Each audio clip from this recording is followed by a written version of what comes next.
আসসালামু আলাইকুম। আশা করি আপনারা সবাই ভালো আছেন। আল্লাহর রহমতে আমরা অনেক ভালো আছি। এই তো গ্রামের বাড়িতে আসলাম। অনেকেই আমাদের এই গ্রামের ঘরটা অনেক পছন্দ করেন। আসলে গ্রামে এরকম ছোট মোটো পরিসরে একটু আনন্দ বিনোদন পেতে এরকম ঘর থাকলে তো কোনো কথাই নেই। আর তো আসেন আমার পোল্ট্রি মুরগির ফার্মে যাই। এই তো আমার পোল্ট্রি মুরগির ফার্ম। গ্রামের বাড়িতে যাদের এরকম পরিত্যক্ত জায়গা আছে তারা এরকম ভাবে ফার্ম করতে পারেন। আল্লাহর রহমতে পরিশ্রমের টাকায় অনেক আনন্দ। আমরা পরিশ্রম করে এই ফার্মগুলো টিকিয়ে রাখি। আল্লাহ যেন আমাদের এর থেকে অনেক বরকত দেয়।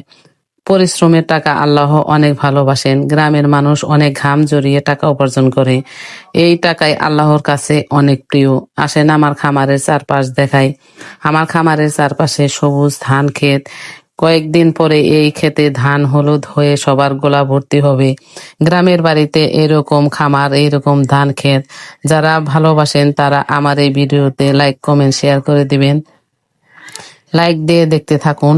আমার এই খামারের চারপাশে অনেক গাছ লাগানো আছে। এর জন্য এই খামারটি ঠান্ডা এবং শীতের দিনেও অনেক রৌদ্রি পায়। আসুন গ্রামের বাড়িতে গেছি আর আত্মীয় বাড়ি যাব না সেটাই কি হয়। এই তো আমার এক আত্মীয়র বাড়ি আসলাম। দেখেন একটু ভিডিও করে দেখালাম। গ্রামের বাড়ি এরকমই ভালো হয়। সবাই ভালো থাকবেন। সবাইকে বিদায় দিলাম।